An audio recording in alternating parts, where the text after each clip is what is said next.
ध्यान से समझिएगा, ठीक। हाँ सर। गुलाम वंश हम लोग पढ़ चुके थे। आज हम लोग पढ़ेंगे न्यूज, पढ़ेंगे खिलजी वंश। खिलजी वंश हम लोग पढ़ेंगे, ठीक है। खिलजी वंश का शासन तो कब से कब तक था? 1290 से 1320, ठीक है। 1290 से 1320। तो समझिए, दिल्ली सल्तनत में कुल 5 राजवंश थे: गुलाम वंश, खिलजी वंश, तुगलक वंश, सैयद वंश और लोधी वंश। तब पूरे दिल्ली सल्तनत में खिलजी वंश एकमात्र ऐसा वंश था जो सबसे कम वर्षों तक चला था, ठीक है। सबसे कम वर्षों तक चलने वाला वंश का नाम क्या था? खिलजी वंश, ठीक है। खिलजी वंश था। तो देखिए, खिलजी वंश के जो संस्थापक थे उसका नाम था जलालुद्दीन फिरोज खिलजी।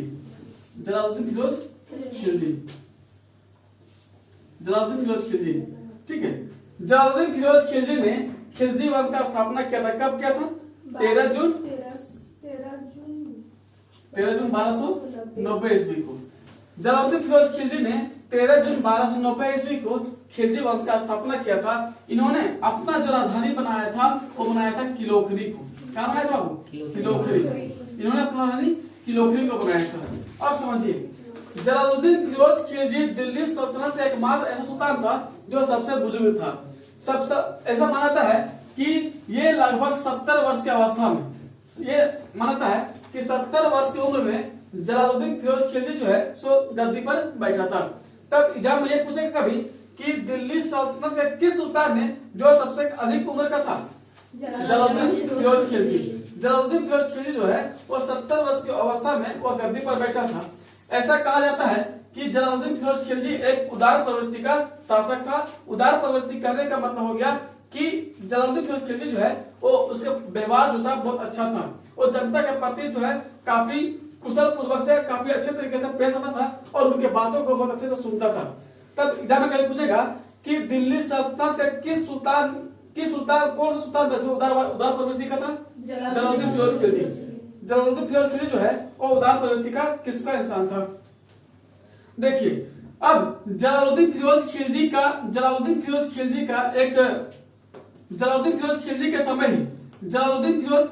के समय ही मंगोल आक्रमण हुआ था। मंगोल आक्रमण।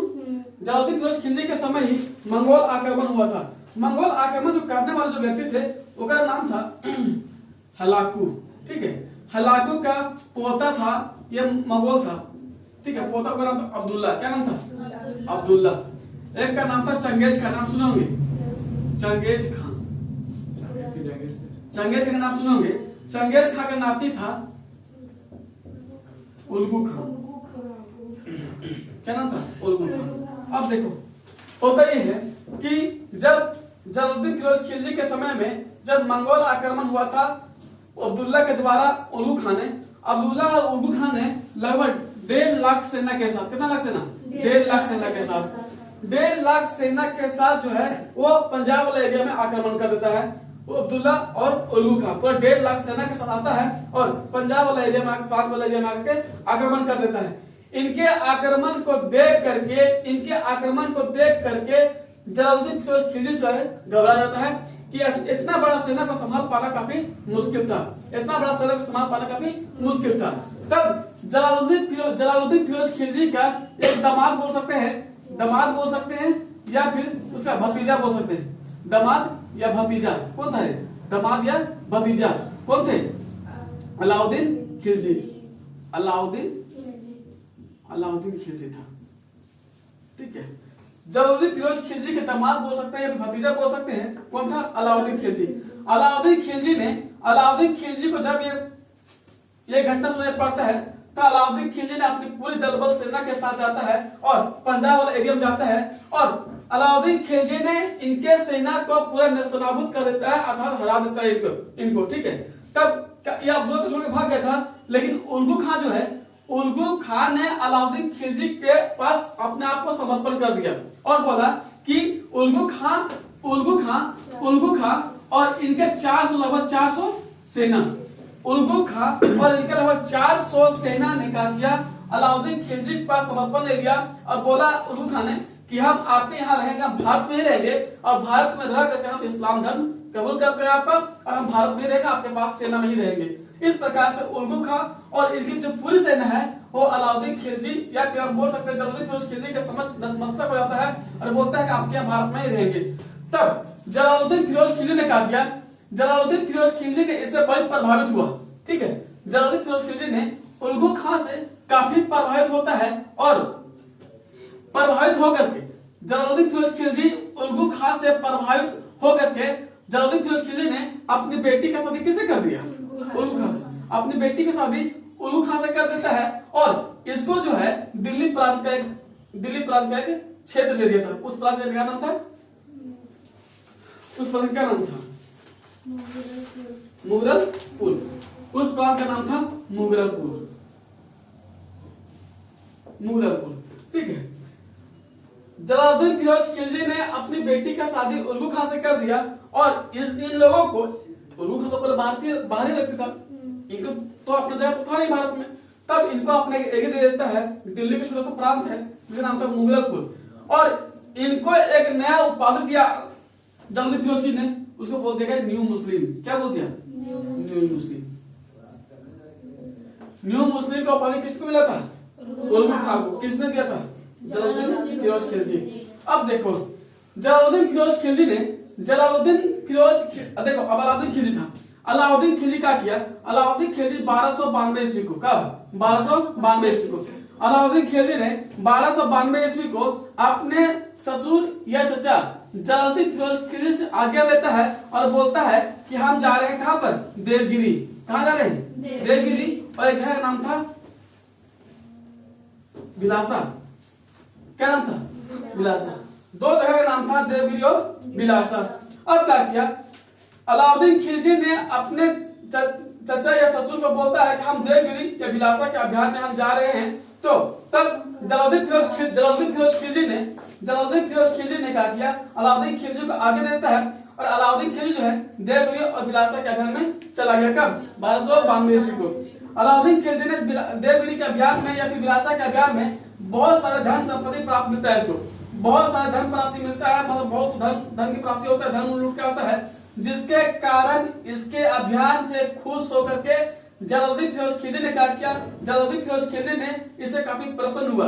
क्यों? क्योंकि अलाउद्दीन खिलजी जो है इस वाला एरिया को जीत गया था, इस वाला एरिया को भी जीत गया था, और जीतने के बाद जो है यहाँ पर बहुत सारे धन संपत्ति को भी लूट लिया था। कौन? अलाउद्दीन खिलजी, जिसके कारण जलालुद्दीन फिरोज खिलजी काफी खुश हुआ था। अब क्या किया? अलाउद्दीन खिलजी ने जलालुद्दीन फिरोज खिलजी को बुलाता है कहां पर? कहां बुलाता है? एक जगह का नाम था कड़क मानीपुर। कहां पर? क्या नाम है? कड़क मानीपुर। कहां पर है? इलाहाबाद में। जलालुद्दीन फिरोज खिलजी अलाउद्दीन खिलजी से मिलने के लिए आता है। कहां पर? इलाहाबाद आता है मिलने के लिए। यहाँ पर मिलने के लिए तो आता है, लेकिन जब अलाउद्दीन खिलजी यहाँ पर सब कुछ जीत गया था, तब अलाउद्दीन खिलजी जो है अपने आप को काफी शक्तिशाली समझना शुरू कर दिया था। अपने आप को काफी शक्तिशाली समझना शुरू कर दिया था और इसके दिमाग में एक चीज बैठ गया था कि हम पूरा शक्तिशाली अभियान, मतलब सबसे शक्तिशाली हम ही है। ठीक है, तब क्या किया? अलाउद्दीन खिलजी ने जलालुद्दीन फिरोज खिलजी को कड़क मानीपुर बुलाता है। जब जलालुद्दीन फिरोज खिलजी अलाउद्दीन खिलजी से जब गला मिलता है ना, तब अलाउद्दीन खिलजी जो है वो जलालुद्दीन फिरोज खिलजी को गला मिलते वक्त चाकू मार देता है, जहां उसकी मृत्यु हो गई। समझ गए ना? जलालुद्दीन फिरोज खिलजी की मृत्यु कहां हो जाती है? कड़क मानीपुर में। इस प्रकार से जलालुद्दीन फिरोज खिलजी की मृत्यु हो गई और उसके बाद गद्दी पर कौन बैठ गया? अलाउद्दीन खिलजी। अलाउद्दीन खिलजी गद्दी पर बैठता है। अलाउद्दीन खिलजी कब से करता था? 1296 से 1316। 1296 से 1316 के बीच अलाउद्दीन खिलजी का शासन था। अलाउद्दीन खिलजी का एक और नाम है, एक और अन्य नाम है, उसका नाम क्या था? गुरशस। क्या नाम था? गुरशस। अलाउद्दीन खिलजी का एक और अन्य नाम है, उसका नाम पूछिए आप। गुरशस। अलाउद्दीन खिलजी का गुरशस नाम है। अलाउद्दीन खिलजी जो है, अलाउद्दीन खिलजी अपना राजधानी कहाँ बनाया? तो हम बोलेंगे इन्होंने अपनी राजधानी जो बनाया था वो सीरी को बनाया था। इजारा बड़े वक्त पूछता है कि अलाउद्दीन खिलजी ने अपना राजधानी कहाँ बनाया था? सीरी को। जलालुद्दीन फिरोज खिलजी ने अपना कहां बनाया था? किलोखरी को। ये राजधानी याद रखिएगा। अब देखो अलाउद्दीन खिलजी ने 2 बार अपना राज्याभिषेक करवाया था। अलाउद्दीन खिलजी ने अपना 2 बार राज्याभिषेक करवाया था। कब कब ये करवाया था? जुलाई 1296 ईस्वी को। कहां पर? तो यहीं पर जहां मारा था वहीं पर। कहां पर? कड़कमानिपुर, ठीक है। और दूसरा बार करवाया था अक्टूबर 1296 ईस्वी। कहां पर? दिल्ली में। दिल्ली सल्तनत का अलाउद्दीन खिलजी ऐसा शासक था जो 2 बार अपना राज्याभिषेक करवाया, ठीक है। 2 बार ये जो है अपना राज्याभिषेक करवाया। अलाउद्दीन खिलजी ने अपना पहली बार राज्याभिषेक कहां करवाया था? कड़कमानिपुर में। और दूसरी बार कहां करवाया? दिल्ली में। देखो अलाउद्दीन खिलजी जैसे ही गद्दी पर बैठता है ना, तो गद्दी में बैठने के बाद क्या हुआ? उसके मन में एक सनक सा सवाल था कि हमको पूरे विश्व पर अपना कब्जा स्थापित करना है। जिस तरह से सिकंदर ने पूरे विश्व विजेता बना था, भले तो भारत नहीं जीत पाया था वो, लेकिन जिस तरह से सिकंदर विश्व विजय का सपना देखा था, उसी तरह से अलाउद्दीन खिलजी ने भी विश्व विजय का सपना देखा था। तब अलाउद्दीन खिलजी सिकंदर की तरह सपना देखा था, इसलिए अलाउद्दीन खिलजी ने एक उपाधि प्राप्त किया। उस उपाधि का नाम है सिकंदर द्वितीय। क्या नाम था? सिकंदर द्वितीय या सिकंदर ए सानी। क्या नाम है? सिकंदर सानी। सिकंदर सानी की उपाधि धारण किया था। अलाउद्दीन खिलजी ने 2 उपाधि धारण किया था, उनका नाम सिकंदर द्वितीय या फिर सिकंदर सानी। अब देखिए अलाउद्दीन खिलजी ने विश्व विजय का सपना देखा था। तब अलाउद्दीन खिलजी का एक सेनापति था, उसका नाम था अलाउल मुल्क। क्या नाम था? अलाउल मुल्क। अलाउल मुल्क ने अलाउद्दीन खिलजी को यह निर्देश दिया कि अलाउद्दीन खिलजी तुम पहले विश्व विजय का सपना देखना छोड़ दो, पहले भारत की विजय करो। अगर तुम भारत की विजय कर लेगा तब तुम विश्व विजय का सपना देखना। तब अलाउद्दीन खिलजी ने अलाउल मुल्क के कहने पर विश्व विजय का सपना देखना छोड़ देता है और देखता क्या है? भारत विजय का सपना। भारत विजय का सपना देखता कौन है? अलाउद्दीन खिलजी। देखिए अब अलाउद्दीन खिलजी जो है, अलाउद्दीन खिलजी तो ये तो देखता है सपना, तब सपना देखा था भारत विजय पर। तब देखो ये भारत की मैप हो गई। अलाउद्दीन खिलजी जो है, अलाउद्दीन खिलजी सपना देखा था विश्व विजय का सपना, भारत विजय का सपना देखा था। तब देखो बाबू इस वाला एरिया हो गया उत्तर भारत वाला एरिया, ये उत्तर भारत का एरिया हो गया, ये दक्षिण भारत की एरिया हो गया, ये उत्तर भारत हो गया और ये दक्षिण भारत हो गया। अलाउद्दीन खिलजी ने क्या किया कि सोचा कि हम उत्तर भारत को जीत करके इस वाला एरिया अपना क्षेत्र को विस्तार करेंगे और दक्षिण भारत को जीत करके इस वाले एरिया पर अपना जो है यहाँ पर धन संपत्ति यहाँ पर लूटेंगे। मतलब इस वाले एरिया को लूटना चाह रहा था और इस वाले एरिया को कब्जे करके अपने क्षेत्र को विस्तार करना चाह रहा था। उत्तर भारत को जीत करके अपना क्षेत्र का विस्तार करना चाह रहा था, जबकि दक्षिण भारत को जीत करके यहाँ पर धन संपत्ति लूटने के लिए वो देख रहा था। इस प्रकार से उत्तर भारत और दक्षिण भारत का अभियान करता है अलाउद्दीन खिलजी।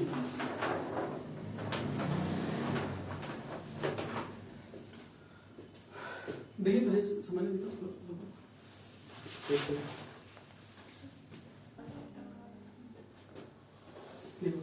अब देखो अलाउद्दीन खिलजी में तो साम्राज्य विस्तार करेंगे। अलाउद्दीन खिलजी ने किस तरह से उत्तर भारत को अपने कब्जे में किया और दक्षिण भारत को कब्जे में किया। तब उत्तर भारत को कब्जे में करना और दक्षिण भारत को कब्जा करना अलाउद्दीन खिलजी का सपना था कि हम भारत को अपने कब्जे में कर लेंगे। उत्तर भारत को जीत करके वो जो है अपना साम्राज्य को विस्तार करना चाह रहा था, अपना एरिया को बढ़ाना चाह रहा था, जबकि दक्षिण भारत को जीत करके वहां से धन संपत्ति को लूटना चाह रहा था, मतलब उसको बर्बाद करना चाह रहा था, मतलब लूटना चाह रहा था उसको दक्षिण भारत वाले एरिया को। तब सबसे पहला जो आक्रमण करता है वहां जगह नाम था गुजरात। कहां पर क्या था? गुजरात पर आक्रमण करता है उत्तर भारत के एरिया में। उस जगह का नाम है गुजरात। कब क्या था? 1298 ईस्वी को। 1298 ईस्वी को गुजरात पर आक्रमण करता है। उस समय सेना का नेतृत्व करता कौन थे? हम बोलेंगे नुसरत खान। कौन था? नुसरत खान। और एक था उर्गू खान। ठीक है। उस समय गुजरात के शासक थे, उसका नाम था कर्ण सिंह। क्या नाम था? कर्ण सिंह। इसका पत्नी का नाम था कमला देवी। ठीक है, कमला देवी। इसका बेटी का नाम था देवल देवी। देवल देवी। देखो आप तो नाम सुने होंगे उलू खां का। अलाउद्दीन खिलजी 1298 में अलाउद्दीन खिलजी जो है उस समय नुसरत खां और उलू खां की सेना का नेतृत्व करता कौन थे? सेना का नेतृत्व करता जो थे और नुसरत खां और उलू खां थे। ये दोनों पूरे दल बल के साथ सेना के साथ आता है और कहां पर अटैक कर दिया? गुजरात पर। कब? 1298।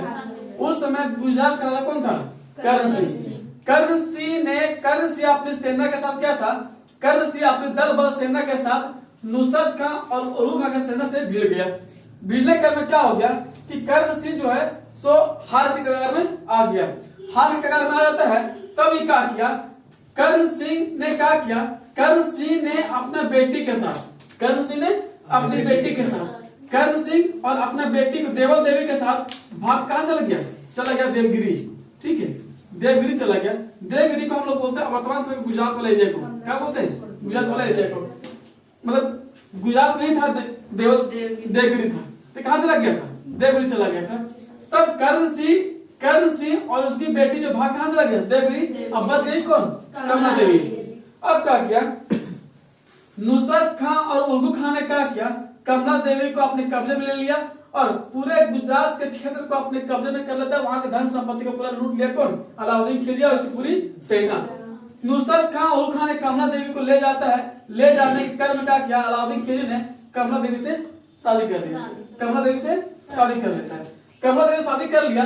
तब नुसरत खां और उलू खां जब इसको लेके जा रहा था, लेके जाने के क्रम में रास्ते में एक पड़ता जगह उसका नाम था खंभात। नाम सुनेंगे?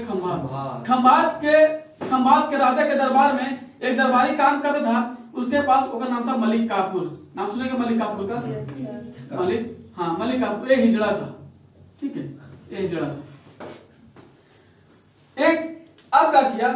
नुसरत खां ने खंभात के राजा से बोलता है कि आप मलिक काफूर को हमको दे दीजिए। मलिक काफूर को नुसरत खां ने मलिक काफूर को 1000 रुपया में खरीद लिया। ठीक है, 1000 रुपये में खरीद लिया। इसलिए मलिक काफूर को 1000 दिनारी के नाम से जानते हैं। 1000 दिनारी के नाम से जानते हैं। मलिक काफूर को 1000 दिनारी के नाम से जानते हैं और इसलिए क्योंकि इसको 1000 रुपया में खरीदा था इसलिए इसको 1000 दिनारी के नाम से जानते हैं। उसके बाद ले जाता है। उसके बाद अगला जो आक्रमण हुआ था वो हुआ था जैसलमेर में। यहाँ दिख रहा हुआ था जैसलमेर। जैसलमेर में आक्रमण होता है 1299 ईस्वी को। वहां का शासक था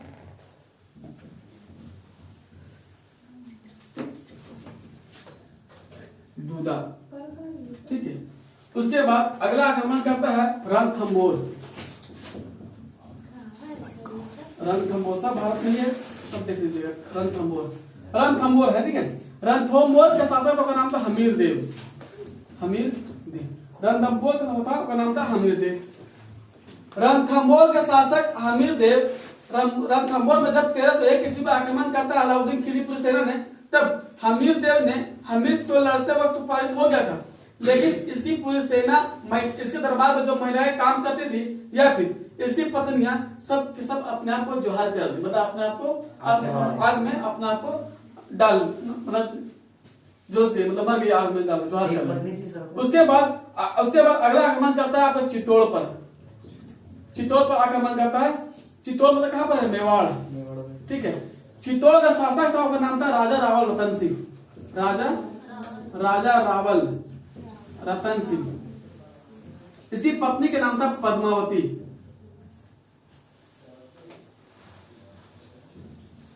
यह आक्रमण करता है चित्तौड़ में कब? 1303 ईस्वी को। इसके बारे में कहा जाता है कि राजा रावल रतन सिंह की जो पत्नी थी पद्मावती, वो अत्यंत सुंदर पत्नी थी ना। अत्यंत सुंदर पत्नी थी। इतना सुंदर पत्नी थी कि इसके बारे में कहा जाता है कि जब ये पानी पीती थी या फिर दूध पीती थी ना, तो लगता है यहाँ पर दूध दिख रहा है, इस टाइप पे यही पानी दिख रहा है। इतना सुंदर लगती थी देखने में, काफी सुंदर लगती थी। मतलब पूरा चित्तौड़ में सबसे सुंदर कन्या किसका था? राजा रावल रतन सिंह का। लेकिन राजा रावल रतन सिंह जो एक शादी करने से पहले एक 13 को पत्नी ऑलरेडी था। ठीक है, हम क्या करें, राजा रावल रतन सिंह के एकर से प्यार करने से पहले तेरह पत्नी था। ठीक है, 13 का तो पत्नी तो था, लेकिन जब राजा रावल रतन सिंह जब पद्मावती को देखता है जंगल में शिकार करते वक्त, तब पद्मावती से इसको प्यार होता है और पद्मावती इसे प्यार करता है और राजा रावल रतन सिंह भी इसे भी प्यार करने लगता है। एक समय की बात है कि पद्मावती के लिए, अब कहानी सुनिए, पद्मावती के बाप ने पद्मावती के शादी के लिए एक स्वयंवर रचा। ठीक है, स्वयंवर रचता है तो वहां बहुत सारा राजा महाराजा पहुंचता है, तो राजा रावल रतन सिंह वहां पहुंच जाता है। पद्मावती ने राजा रावल रतन सिंह को अपना वर चुनता है और इससे शादी कर लेती है। राजा रावल रतन सिंह के दरबार में एक महान विद्वान कवि या महान विद्वान सिंगर, बांसुरी या फिर जादू टोना करने वाला एक व्यक्ति रहता था। उसका नाम था राघव चेतन सिंह। राघव चेतन सिंह। ये राघव चेतन सिंह जो है राजा रावल रतन सिंह के दरबार में काम करता था। यह भविष्यवाणी देखता था, अर्थात करने मतलब जादू टोना जानता था, ये जादू टोना जानता था। एक समय की बात है, राघव चेतन सिंह जो है पद्मावती की खूबसूरती को देख करके, ये जो है ये बंदा इसका खूबसूरती को देख करके पिघल गया। ये बड़ी सुंदर लगता है, ये जो है शेर टकटका देखे लगा, तो गुस्सा करेगा ही नहीं, गुस्सा करेगा। तब राघव चेतन सिंह जब अब गुस्सा गया, तब राजा रावल रतन सिंह ने कहा क्या, दरबार से निकाल दिया, बाहर निकाल दिया। तब राघव चेतन सिंह जो है राजा रावल रतन सिंह के दरबार को छोड़ के निकल गया। निकल के जाने के बाद वो चला गया अलाउद्दीन खिलजी के दरबार में। अलाउद्दीन खिलजी के दरबार में गया। तब अलाउद्दीन खिलजी इन दोनों के बीच में काफी मित्रता। एक्चुअली में जब इसको निकाला था ना, तब ये जंगल झाड़ में बांसुरी बजा रहा था। जब ये बांसुरी बजा रहा था, तब अलाउद्दीन खिलजी ने जब इसको देखा बांसुरी बजाते हुए, तब इससे मोहित हो गया और अलाउद्दीन खिलजी ने इसको अपने साथ में मिला लिया। मिलाने के बाद राघव चेतन सिंह ने कहा कि अलाउद्दीन खिलजी को राजा रावल रतन सिंह के बारे में और उसकी पत्नी के बारे में इसको पूरा डिटेल बता दिया कि एक पास बड़ी सुंदर पत्नी है, ठीक है, और बड़ी धन संपत्ति है। तब एक कान में ये जो ई बंदा जो है इसके बारे में पूरा कान में भरते रहता था। ठीक है, इसके बारे में इसके कान में पूरा भरते रहता था। तब अलाउद्दीन खिलजी इतना बदमाश था कि अलाउद्दीन खिलजी कुछ भी जो चीज को पसंद आता था ना, उसको अपने कब्जे में करने का प्रयास करता था। अलाउद्दीन खिलजी क्या किया, इसके बात को सुन करके अलाउद्दीन खिलजी ने राजा रावल रतन सिंह से संधि करने का प्रयास किया और यह बोला कि हम आपकी पत्नी को एक बार देखना चाहते हैं, हम आपकी पत्नी को एक बार देखना चाहते हैं। तब राजा रावल रतन सिंह ने, देखा तो नहीं है, लेकिन राजा रावल रतन सिंह ने अपनी पत्नी पद्मावती को इसके बारे में जब बताता है तो ये मना कर देती है कि हम उसको चेहरा अपना नहीं दिखाएंगे। पद्मावती को ये पद्मावती के बारे में मान जाती है, बोले एक शर्त पर हम उसको अपना चेहरा दिखाएंगे, उसको अपना चेहरा हम अपने दर्पण में दिखाएंगे, उसका फेस टू फेस अपना चेहरा नहीं दिखाएंगे। कौन दिखाएंगे? उसका पद्मावती, उसका चेहरा जो है हम दर्पण में दिखाएंगे। हम क्या करेंगे, हम टेरिस में खड़ा रहेंगे, छतों पर खड़ा रहेंगे, एक दर्पण लगा दो वहां पर, हम छत पर खड़ा रहेंगे, प्रतिबिंब कहाँ पड़ेगा, ऐना में, और अलाउद्दीन खिलजी यहाँ खड़ा रहेगा। अलाउद्दीन खिलजी हमको दर्पण में देखेगा, प्रत्यक्ष रूप से नहीं दिखेगा। इस प्रकार से बड़ी सुंदर थी। हाँ, जब प्यार हो गया था लोगों को।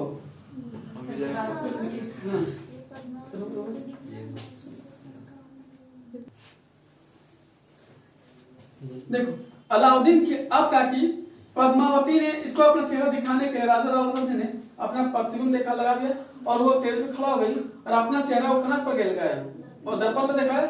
और अलाउद्दीन खिलजी ने उसका चेहरा दर्पण पर देखा। तो दर्पण में देखा अलाउद्दीन खिलजी को ना, तो अलाउद्दीन खिलजी ने उसको पाने का सोचने लगा, हम इसको अपना रानी बनाएंगे। अलाउद्दीन खिलजी ने इसको देख के बोला कि हम इसको अपना रानी बनाएंगे। अब क्या किया, जब अलाउद्दीन खिलजी राजा रावल रतन सिंह मिला था, तब राजा रावल रतन सिंह ने अलाउद्दीन खिलजी को जैसे ही बाहर छोड़ने के लिए गया था, तब अलाउद्दीन खिलजी ने क्या किया, राजा रावल रतन सिंह को गिरफ्तार करके बंदी बना लिया और लेकर भाग गया। ठीक है, लेके भाग गया। अब बच गई कौन, पद्मावती। बच जाती है पद्मावती बच तो गई थी। पद्मावती एक्चुअली में पद्मावती अपने पति राजा रावल से बड़ी प्यार करती थी, बड़ी प्रेम करती थी, और ये भी इससे बड़ी प्यार करता था, बड़ी प्रेम करता था, मेड ईच अदर। ठीक, तब पद्मावती क्या किया, अपने पति रतन सिंह को बचाने के लिए ये प्रस्ताव भेजती है अलाउद्दीन खिलजी के पास कि हम तुम्हारे बनेंगे, लेकिन एक शर्त है कि तुम्हारे पास हम आ रहे हैं, एक शर्त है, लेकिन हम पूरे सेना के साथ आएंगे, पालकी में आएंगे, पूरे पालकी में आएंगे और पूरे पालकी में महिलाएं लोग रहेगी, पूरे पालकी में महिलाएं रहेगी। पद्मावती ने अपने पूरे दल बल खड़ा किया, पूरा पालकी बनाया, 400-500 का पालकी बनाया, 400-500 का कौन बनाया? पालकी बनाया पद्मावती, और हर एक पालकी में सेना लगा दिया, हर एक पालकी में औरत के जगह में किसको बढ़ा दिया? सेना को, पूरे फौज के साथ सेना बैठा दिया, और हर एक सेना को टांग के ले जा रहा था, और हर एक सेना को लेडीज दुल्हन सजाया गया था, हर एक सेना को लेडीज में सजाया गया था, और पालकी में बैठा कर ले गया था कहां पर? खिलजी के पास। जब वहां पर लेगा था तब सब उठा उठा देख रहा था कि नहीं सब लेडीज है, सब लेडीज है, सब लेडीज है। तब जैसे ही सामने गया, सामने जा गया था, सामने जाने दरबार में गया, दरबार में जाने के बाद पूरा पालकी खोल गया, पूरी सेना से इससे लड़ गया था, और इस प्रकार से पद्मावती जो है अपने पति राजा रावण रतन सिंह के बचा लेता है, और बचा करके फिर पुनः अपन मेवाड़ चित्तौड़ ले आया था अपने पति को बचा करके। उसके बाद अलाउद्दीन खिलजी आक्रमण करता है 1303 ईस्वी को चित्तौड़ पर, और इसी वक्त चित्तौड़ में अलाउद्दीन खिलजी आक्रमण करता है, जिसमें बहुत सारा सेना मारा गया था, और चित्तौड़ के शासक राजा रावण रतन सिंह वीरगति को प्राप्त हो गया था, वीरगति को प्राप्त हो जाता है। तब अलाउद्दीन सोचता है कि अब ये तो मर गया है, अब इसको अपने कब्जे में ले लेंगे। और पद्मावती ने दिमाग में ठान ली थी कि इसको हम ना अपना चेहरा दिखाएंगे और ना इसको कभी होने वाले हैं। पद्मावती ने कहा क्या, ना इसको कभी हो सकी, ना कभी बनना चाह रही थी। पद्मावती इससे बनने से पहले कहा कि वो अपने आप को जोहार कर ली, अपने आप को आग में डाल ली। एक ही नहीं, पूरी वहां की जितनी महारानियां थी, सभी की सभी महारानियां और शहीद ये सभी की सभी अपने आप को जोहार कर लेती है, अपने आप को मतलब जोहार कर ली, आग में जुड़ गई। अलाउद्दीन खिलजी का एक सपना ही रह गया था पद्मावती देखने के लिए और मिले, लेकिन इसका सपना पूरा नहीं हो पाया अलाउद्दीन खिलजी का। उसके बाद आगे मिटा इसको, मिटा दे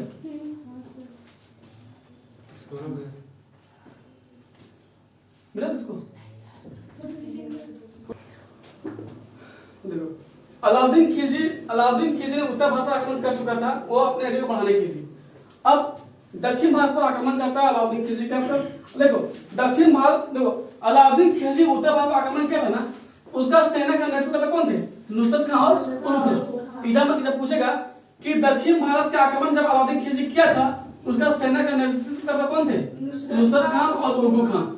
और जिस समय दक्षिण भारत पर आक्रमण कर रहा था ना, उस समय का सेना का नेतृत्व कौन थे? मलिक काफूर। से दक्षिण भारत का आक्रमण करने में सेना का नेतृत्व करता कौन थे? मलिक काफूर।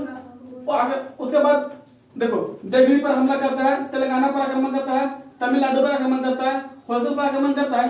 कहने का मतलब हो गया कि उत्तर भारत और दक्षिण भारत को पूर्ण संरक्षण कर दिया था। उत्तर भारत को अपने कब्जे में कर लिया और दक्षिण भारत को भी अपने कब्जे में कर लेता है। कब्जा में कर लेने के बाद क्या होता है कि अलाउद्दीन खिलजी जो है, अलाउद्दीन खिलजी का जो सेनापति था नाम था मलिक काफूर। ठीक है, मलिक काफूर किधर था? अलाउद्दीन खिलजी मलिक काफूर से बड़ी प्यार करता था, मतलब हिजड़वा से बड़ी प्यार करता था। कौन? अलाउद्दीन खिलजी एक से बड़ी प्यार करता था, एक से बड़ी जो बोलता था ये सब सुनता था, जो बोलता था नहीं सब सुनता था। अब क्या किया मलिक काफूर ने? ये बोला मलिक काफूर ने अलाउद्दीन खिलजी को यह बोला है, देखो अलाउद्दीन खिलजी का बेटा का नाम था खिजर खान। क्या नाम था? खिजर खान। अलाउद्दीन खिलजी का बेटा नाम था खिजर खान। एक और बेटा था, उसका नाम था शहाबुद्दीन अमर।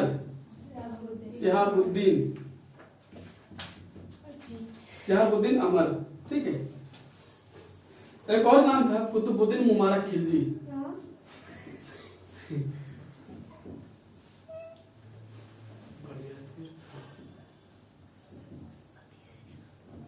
देखो नाम है तो क्या करें हम, नाम ऐसा तो नाम क्या करें हमारे तो। अलाउद्दीन खिलजी बेटा खिजर खान था।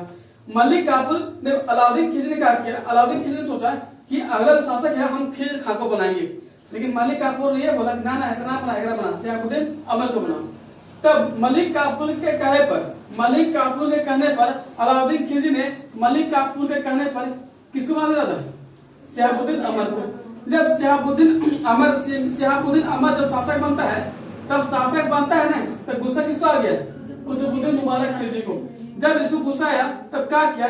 सबसे कुतुबुद्दीन मुबारक खिलजी ने सबसे पहले जो है मलिक काफूर को मारा कि तोहरे पास वही इनाम पर रहे हैं बना दो। ठीक है, पहली बात है कि कुतुबुद्दीन मुबारक खिलजी ने इसको मार दिया। मारने के बाद क्या किया, शिहाबुद्दीन को क्या किया, इसको अंधा करवा दिया। फिर अंधा करवा दिया, इसको मार दिया। उसके बाद गद्दी कौन बैठ गया, कुतुबुद्दीन मुबारक। गद्दी कौन बैठ गया, कुतुबुद्दीन मुबारक खिलजी। कुतुबुद्दीन मुबारक खिलजी गद्दी तो बैठ गया, लेकिन कुतुबुद्दीन मुबारक खिलजी एक ऐसा शासक था जो काफी अयोग्य था, मतलब बदमाश, क्या बोल सकते, बदमाश बोल सकते हैं। कुतुबुद्दीन मुबारक खिलजी गद्दी में बैठा। गद्दी में बैठने के बाद क्या किया, ये अपने दरबार में लड़कियों का कपड़ा या फिर औरतों का कपड़ा पहन के जाता था। लड़कियों का कपड़ा या फिर लेडीज का कपड़ा, लड़कियों का कपड़ा पहन के तो दौड़ा करता दौड़ते रहता था अपने दरबार में। ठीक है, पागल था वो कोई इतना ना, कभी कभी निर्वस्त्र बिना कपड़ा पहने दौड़े घुसता था। इसी कारण कुतुबुद्दीन मुबारक खिलजी से काफी गुस्सा आता है, और गुस्सा आने पर गद्दी में कौन बैठ गया, गद्दी में एक और शासक बैठा, इसका नाम था खुसराव शाह। गद्दी में कौन बैठ गया, खुसराव शाह। कब बैठा, 1320 ईस्वी को। खुसराव शाह जो है, खुसराव शाह देखा कि बड़ी बदमाशी कर रहा है, बिना कपड़ा पहने दौड़े लगता है, लेडीज कपड़ा पहने लगता है, बदमाश होगा, ये मारेगा। गद्दी में बैठ गया खुसराव शाह। खुसराव शाह बहुत लंबे समय तक नहीं बैठ पाया, मात्र 2 महीने तक गद्दी में बैठ पाया, और इसकी हत्या जो है पंजाब प्रांत में इसकी हत्या कर दिया। उसका नाम था गाजी मलिक। क्या नाम था, गाजी मलिक। ठीक है, गाजी मलिक जो है 1320 ईस्वी में पंजाब के दोनों बीच लड़ाई होती है, जिसके कारण गाजी मलिक ने खुसराव शाह की हत्या कर दिया, और गाजी मलिक ने एक नए वंश की स्थापना की। उस वंश का नाम रख दिया तुगलक वंश। क्या नाम रखा, तुगलक वंश।